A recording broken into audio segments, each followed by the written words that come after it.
I will never speak to my dad or stepmom again once I turn 18. Growing up, I thought I had a pretty regular family. My mom and dad weren't overly affectionate or anything, but they seemed solid.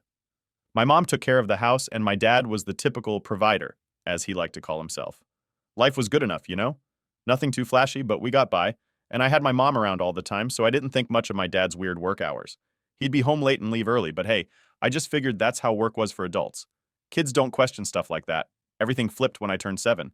That was the year my dad's Secret came out, and I still remember how it felt like getting hit by a bus. I came home from school one day, and the tension in the house was so thick you could practically see it hanging in the air. My mom wasn't herself at all. She looked pale and almost frozen, like she was just going through the motions. I asked if everything was okay, but she brushed me off, telling me to go to my room.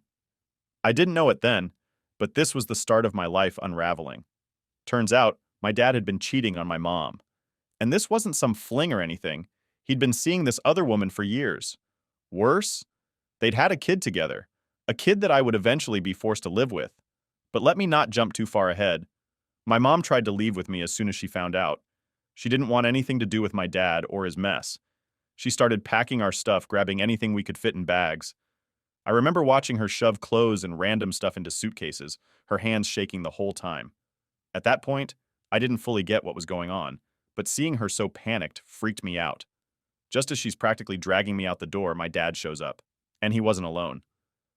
He brought this other woman with him, the mistress. She had this smug look on her face, like she'd won some prize or something. My mom told him to get lost and let us leave, but he wasn't having it. I remember him telling her, real calm-like, that if she tried to take me, he'd make sure she got deported. This might be where I should explain something. My mom's an immigrant, and her visa situation was, well, let's just say it was messy. She'd overstayed by years at that point. They were only married through the church, not legally in the States. I didn't know any of that until my dad threw it in her face. He told her he'd call immigration himself if she tried to leave with me. It was a low blow, even for him, but my mom had no choice. She couldn't risk being deported and leaving me behind with him. She was trapped, just like I was about to be. I'll never forget the way she looked at me when she finally realized she was stuck. It was like her heart broke right there. She tried to tell me everything was going to be okay, but I could see in her eyes she didn't believe it. I don't think I did either. But what could I do? I was just a kid, caught in the middle of this mess they'd made. After that, my dad took me to live with him and his mistress. It was like I'd been dropped into some twisted version of my old life. Suddenly, I wasn't in my own home anymore, and everything around me felt strange and wrong. The mistress, I'll just call her M to keep things simple, made it pretty clear from day one that I wasn't there to be a part of their family. Nope, I was just a convenient extra set of hands, a helper for her and her son. Her son, my half-brother, had Down syndrome, and while I understood he needed extra help, it was pretty obvious they wanted me to be the one doing a lot of it. The first few days were just a blur of orders. Help him with this. Make sure he eats. Don't let him wander off. I'd come home from school and be expected to take over his care while they did, well, who knows what.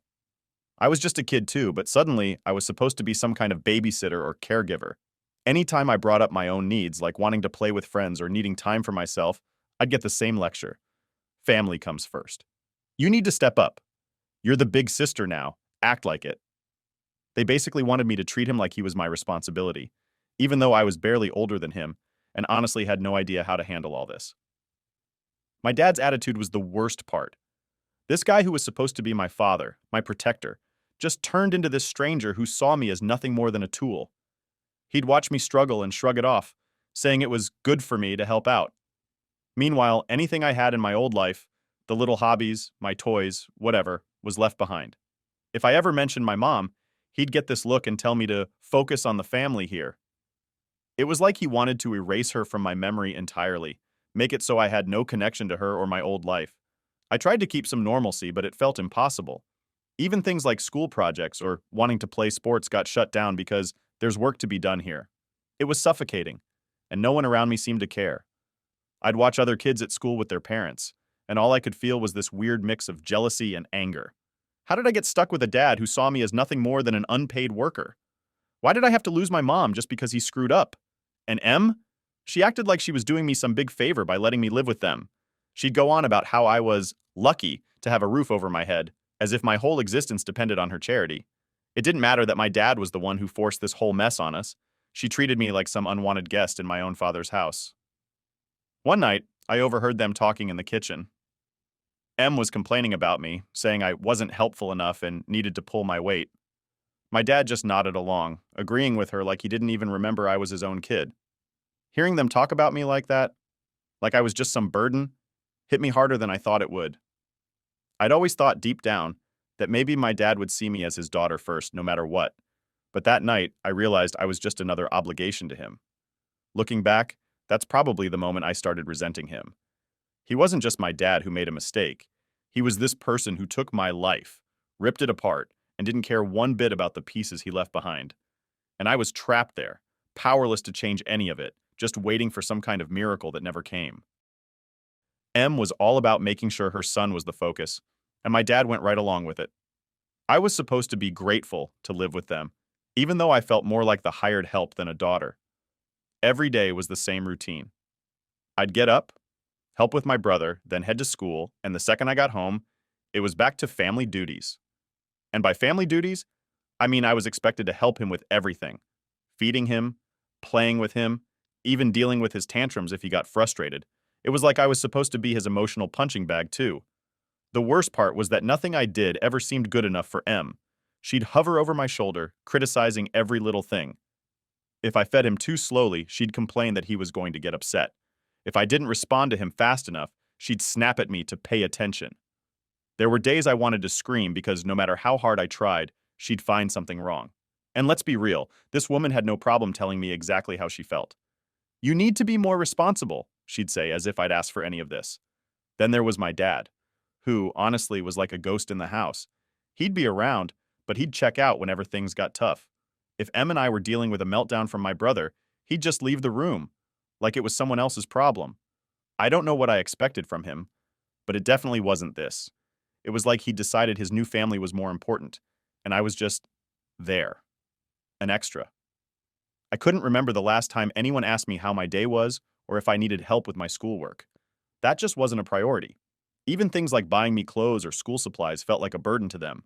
Em would talk about how expensive it was to care for my brother and how everyone in the family had to make sacrifices for his sake. By everyone, she meant me. Her sacrifices usually involved sitting on the couch while I ran around, doing everything she didn't feel like doing. Eventually, I just started going numb to it. Every day felt like survival mode. I'd go through the motions, just trying to make it to the end of each day without getting yelled at. I'd put my head down, keep quiet, and hope they'd leave me alone if I stayed under the radar. Sometimes it worked, but most of the time, they found something to blame me for. One day, though, things hit a whole new low. Em was in one of her moods, complaining about how I wasn't helpful enough and that I should be more invested in my brother's care. I remember thinking, are you serious? I was just a kid too. I hadn't signed up for this life. But trying to argue or stand up for myself, total waste of time. If I dared say anything, I'd get shut down immediately. And this woman had no problem making me feel like dirt if she thought it'd make me more obedient. She'd say things like, "If you can't handle this, maybe you should go live somewhere else," knowing full well I had nowhere else to go. She dangled that over me, reminding me constantly that they were giving me a home. My dad, as usual, would just sit there silently, letting her run the show. I don't know if he thought she was right or if he just didn't care, but either way, he never once had my back. Then there was school, which was basically the only escape I had left. But even that got screwed up because they started expecting me to bring him to his appointments or help with his special programs. Any extra time I had was slowly chipped away by these responsibilities. I'd watch other kids in my class hanging out, doing clubs or sports, and feel this gnawing jealousy. My life was so different from theirs. I'd come home exhausted just to get thrown back into caregiver mode. And anytime I tried to say I was struggling, Em would roll her eyes, saying I was overdramatic. She'd go on about how hard it was to take care of my brother, how we all had to pull together to make it work. But honestly, there was no we. It was just me. She sat back while I did the dirty work, acting like she was the martyr for keeping this family together. I'll never forget one night when it all just boiled over. I'd had a rough day at school, didn't sleep well the night before, and I was just done. My brother had a rough day too and was acting up more than usual. By the time dinner came around, I was running on fumes. I must have been moving too slowly for Em's taste because she snapped at me, telling me I was useless if I couldn't handle this simple job. That was it. I couldn't take it anymore. I looked her dead in the eyes and said, "If it's so simple, why don't you do it?" For a second, I thought I'd won. She just stood there, speechless. But then her face twisted in this rage and she practically screamed at me, saying if I didn't like living with them, I should get out. My dad was sitting there, eating his food like nothing was happening. I looked at him, hoping he'd step in, maybe say something to defend me. Instead, he just sighed, like I was some annoyance he had to tolerate. It hit me in that moment. He wasn't ever going to take my side. Not against her, not for anything. I was completely alone in that house. After that, I just stopped trying to fight back. It wasn't worth the stress, and honestly, I didn't have it in me anymore. I'd go through the motions, do what they asked, and avoid drawing attention. That numbness I'd been feeling, it was turning into something darker. Anger, resentment, maybe even hate. But I kept it all bottled up, knowing that any sign of resistance would only make things worse. I started thinking that maybe this was just my life now, trapped in a house where I didn't belong, stuck in a role I never wanted, with no way out. Every day was the same thing. School, come home, do chores, take care of my brother, get yelled at, go to bed, and do it all over again the next day. But deep down, there was this tiny part of me that held on to a sliver of hope. I didn't know how, and I didn't know when, but I was determined that one day, I'd get out of there. It was the only thing that kept me going, even on the worst days. By the time I hit my teens, I'd learned a few survival tricks. One of the biggest ones was staying under the radar. If I kept quiet and did whatever M told me to do, they'd mostly leave me alone. But mostly wasn't enough. The older I got, the more they tried to rope me into helping with my brother's appointments, his therapy, and anything else that took up my time. At this point, I barely had a life outside of them, which I guess was exactly what they wanted. But I still had a bit of a rebellious streak, and I wasn't about to let them control everything. Around the time I turned 15, I managed to get a part-time job at a local store after school. My dad and Em were all too happy to let me work because they figured it meant extra money for the family. But what they didn't know was that this job was my way out. It gave me freedom, and more importantly, a little cash I could hide away. I figured that one day I'd need it. I told them my shifts were longer than they actually were, which bought me some extra time. And what did I do with that time? I started sneaking off to see my mom. After years of almost no contact, she'd finally settled down in a place not too far from us. She was renting a tiny apartment with just the basics, but to me, it was like paradise. Just being able to sit and talk to her felt like finding a part of myself I'd forgotten. She was still trying to get back on her feet, working whatever job she could get. I could tell things weren't easy for her, but she'd put on a brave face whenever I came around. My dad and Em didn't know about the visits, of course. If they had, they would have put an end to them fast. I'd usually just tell them I was staying late at work, which seemed to work since they liked the idea of me learning responsibility. I'd go to my job, finish up, and then head over to my mom's. We'd sit on her lumpy couch, eating whatever she had in the fridge, and just talk. Sometimes she'd tell me stories from when she was young, about her life before all this mess. Those were some of the only moments I felt like a real kid again. Seeing my mom like that, struggling, but free, was a reminder of what I wanted for myself. She always told me to keep my head up and hang in there. She'd say, "One day we'll get out of this." And even though I didn't fully believe it, hearing her say it helped me keep going. Those visits kept me sane. But good things never lasted long in my world. I guess I was being too obvious, or maybe someone saw us together. One day, my mom didn't answer the door. I knocked, called out for her, but there was no answer. My stomach dropped. I didn't want to assume the worst, but something told me it was bad. It didn't take long to find out. Later that night, Em overheard me on the phone, trying to get in touch with my mom. She asked why I'd been acting secretive and wanted to know what I was hiding. I tried to brush her off, but she kept pushing. Finally, I cracked and told her I'd been visiting my mom. She looked shocked, then furious, and I knew I'd messed up. The next day, my dad sat me down. He didn't even yell, which somehow made it worse. He looked disappointed, like I'd betrayed him or something. I'll never forget what he said.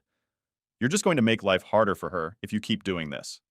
That was all he had to say. No apology, no compassion. Just a reminder that my actions were somehow making things worse for my mom. I felt like he was blaming me for her situation, which was ridiculous because he'd put her in that spot to begin with.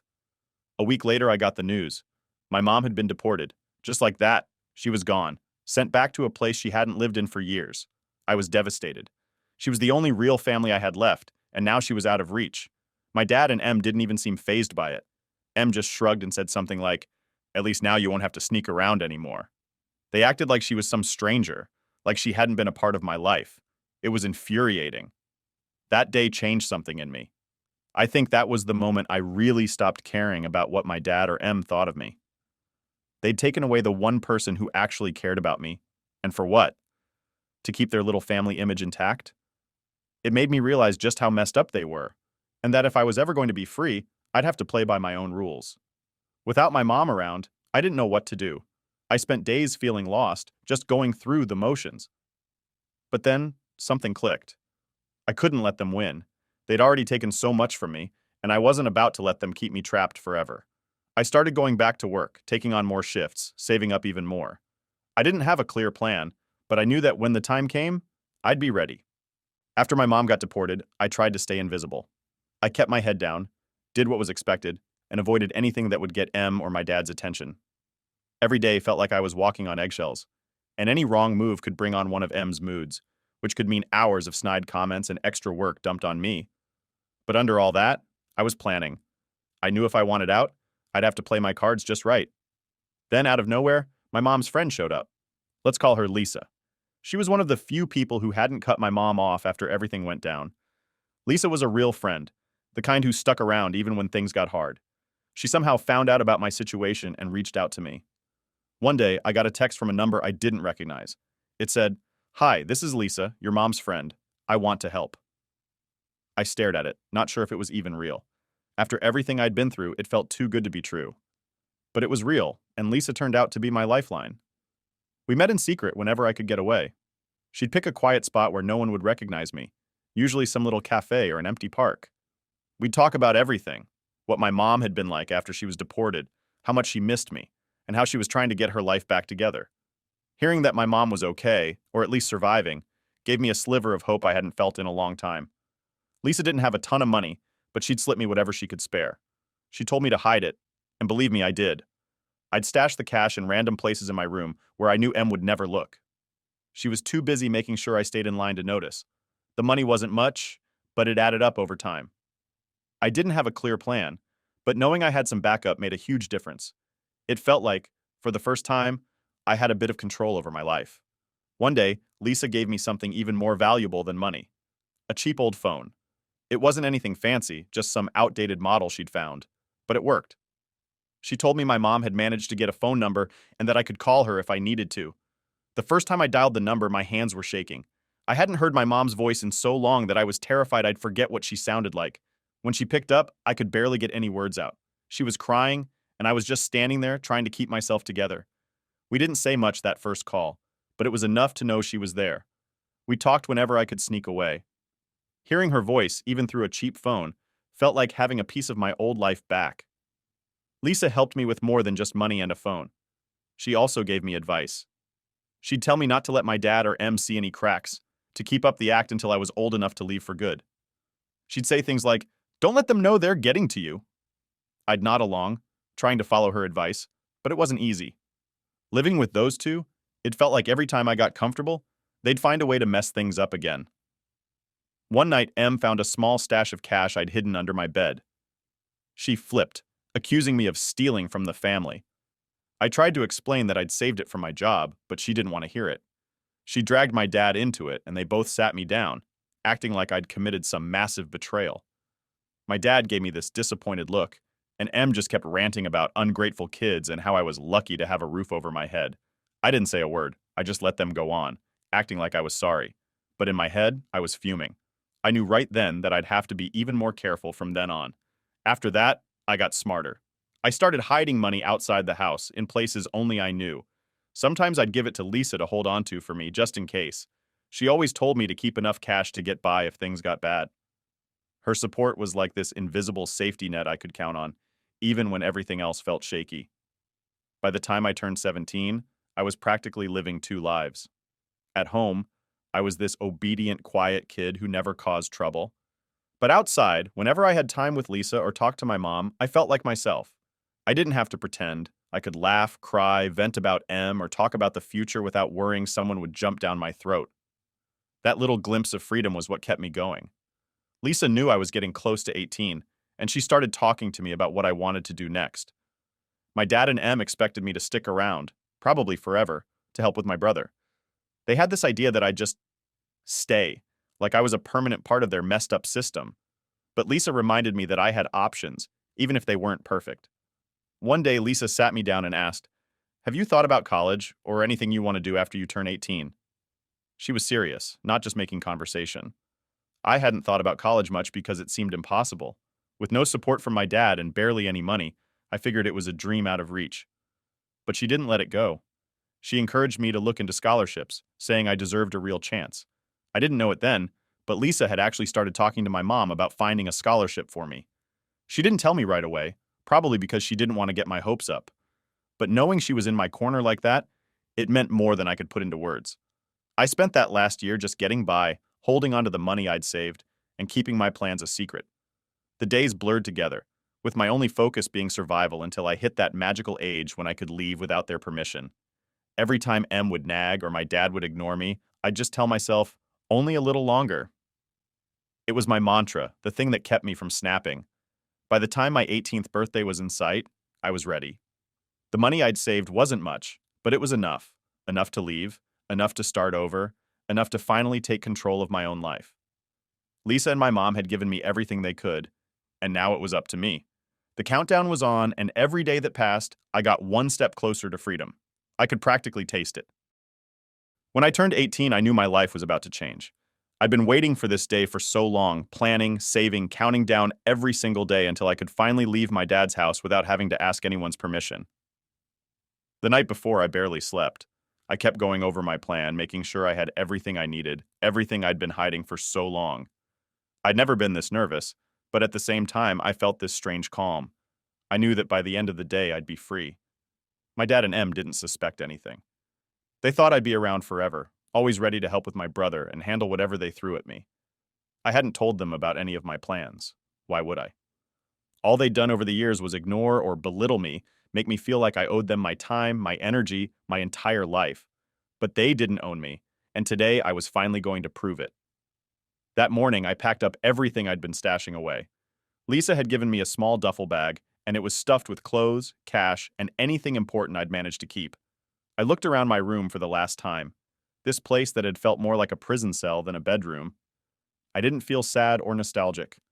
All I felt was relief, like I was finally peeling off a heavy layer that had been holding me down for years. My dad was at work, and Em was preoccupied with my brother, as usual. It was a perfect setup. I didn't want any drama, no big goodbye, just a quiet exit that would leave them wondering. I left a note on the kitchen counter, short and to the point. It just said, "I'm leaving. I'm not coming back." Simple as that.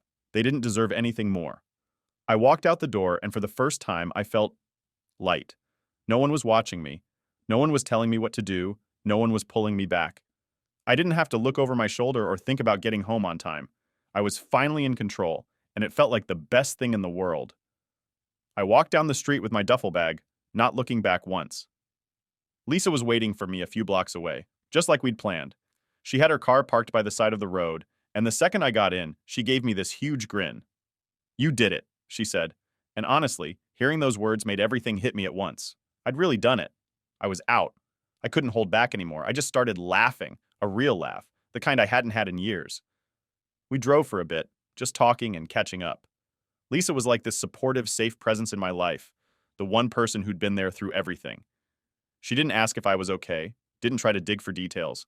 She just let me enjoy the moment, finally free from all the baggage. It felt amazing, like I was shedding a weight I didn't even realize I'd been carrying for so long. But that wasn't even the best part. After a while, Lisa pulled out an envelope from her bag and handed it to me. "This is from your mom," she said. My heart just about stopped. I hadn't seen my mom in person since she was deported, and though we'd talked a few times, I hadn't dared to hope she'd be involved in my escape. But here was this envelope, with my name written in her familiar handwriting. Inside, there was a plane ticket to my mom's country. I just stared at it, speechless, my brain trying to catch up with what was happening. I looked at Lisa, completely stunned. She smiled and nodded as if reading my mind. "Your mom's been working on this for a long time. She found a scholarship for you at a college near her place. It's all set up. You're going to see her." I couldn't believe it. It was like a dream, and I half expected to wake up back in that miserable room at my dad's house. But this was real. My mom had pulled off something incredible, something I'd never even thought possible. She'd found a way to give me a new start, far from everything that had weighed me down for years. I was going to see her, live with her, have a chance at a normal life.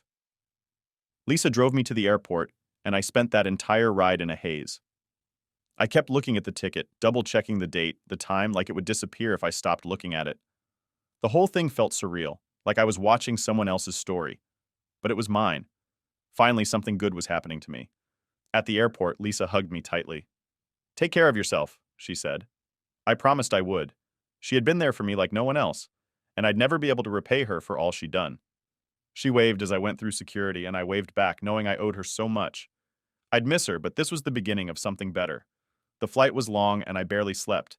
I kept replaying everything in my mind, like I had to hold on to each memory to make sure it stayed real.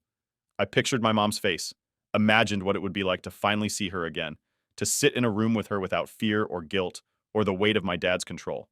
I tried not to get too emotional, but it was impossible. For once, I had something to look forward to, a future that wasn't mapped out by someone else. When the plane landed, my heart was pounding. I went through customs, got my bag, and walked out into the arrivals area. And there she was, waiting for me, my mom. She looked older, more tired than I remembered, but she was there, her eyes filled with tears, a smile breaking through. I ran to her, and she hugged me tighter than I'd ever been hugged in my life. We didn't say much, just held on to each other. It was like everything I'd been through melted away in that moment. I was finally home. I didn't know what the future held, but I knew that with her by my side, I could handle whatever came my way. The years of feeling trapped, the loneliness, the anger, it all started to fade. I was free, and I was with my mom, and for the first time, I felt like I belonged somewhere. As we drove to her place, she told me more about the college, the scholarship, the life she'd been working to build for us. I listened, feeling a mix of excitement and relief. This was my new start, a chance to be someone other than the kid who had to take care of everyone else. I'd finally have a chance to be me, without anyone controlling my life. Looking back, I don't regret any of it. Not the waiting, not the hiding, not even the fights with Em and my dad. It made me stronger, more determined to find my own path. And now, with my mom by my side, I knew I'd finally get to live the life I'd been dreaming of for years. Last update. You guys won't believe what just happened. Let me break it down for you. A few months after I'd finally settled in with my mom, I got some news from back home. It was like a weird, twisted epilogue to the nightmare I'd left behind. I didn't expect to hear from anyone back there, but one day I got a message from our old neighbor, Mrs. Perez. I'd completely forgotten about her in the chaos of leaving, but she'd been one of the few decent people around back when I was living with my dad and Em. She'd sometimes slip me food when I was left to fend for myself, or give me small things I needed, always with this soft smile that said, "Hang in there." She never had much, but she tried to help however she could. Seeing her message was surprising, to say the least. I hadn't thought she'd reach out, but she'd heard through the grapevine that I'd left and wanted to check in, see how I was doing. When I told her I'd moved in with my mom and was finally free, she was thrilled. She even sent this little heart emoji, which felt strangely sweet coming from her. But the real surprise came when she told me what was going on back at my dad's house. Turns out, things had gone downhill fast after I left. My dad and Em were in the middle of a nasty divorce. I nearly dropped my phone when I read that part. Divorce? The two of them had always seemed like some unbreakable, miserable team. I'd always thought they'd spend their whole lives together, tormenting each other and everyone around them, but apparently, the cracks had started showing pretty much as soon as I was out of the picture. Mrs. Perez told me it was like Em had snapped when I left. She'd been getting more demanding, lashing out at my dad over everything, especially about my half-brother's care. I guess all the responsibility I used to shoulder got dumped squarely on them, and neither of them could handle it. The whole setup fell apart without me there to keep it stitched together. It's darkly funny when I think about it, how they'd put everything on me for years, acting like I was worthless, and now that I was gone, they were crumbling. But that wasn't even the wildest part. Mrs. Perez dropped a bomb on me. My brother wasn't even my dad's son. My first reaction was just shock. I'd spent years taking care of that kid, being told he was my half-brother, that we were family. And all along, it had been a lie. Mrs. Perez explained that there had been some kind of medical issue, something serious that required knowing family history. And that's when things started unraveling. My dad had gone through DNA testing, thinking it would help find the cause. And instead, he found out he wasn't related to my brother at all. Apparently, my dad was furious.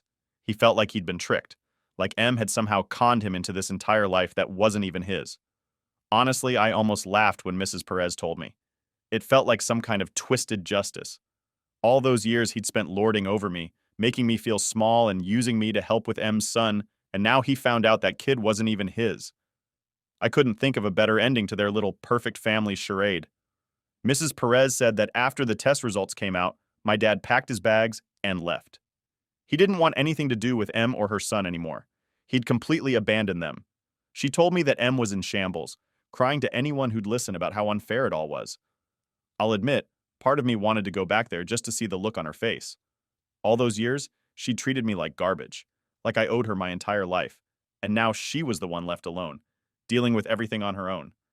Hearing about my dad's reaction felt complicated. I'll be honest, I hated him for a long time. He'd treated me like I was nothing, all for the sake of a kid he didn't even know was his. Part of me felt like he deserved everything he was going through, every bit of betrayal and anger. But another part of me felt a strange sort of pity for him. He'd built his life around a lie, around someone else's child, and now he was realizing just how empty it all was. Mrs. Perez asked if I wanted her to pass along a message to him, if I wanted to talk to him about what happened. But I didn't. I didn't see the point. He'd made his choice a long time ago when he decided that I wasn't his priority. I wanted him to sit with that, to live with the mess he'd created without dragging me back into it. He'd put me through so much for so long that it felt almost fitting for him to experience some of the fallout on his own. In a way, it felt like closure. Knowing he'd finally faced some consequences, that he was feeling even a fraction of the betrayal I'd felt, was oddly satisfying. I didn't need to go back, didn't need to see it for myself. Just hearing it was enough. He was living his own nightmare now, and I was free from it. I thanked Mrs. Perez for telling me. I let her know I was doing well, and that she didn't need to worry about me anymore.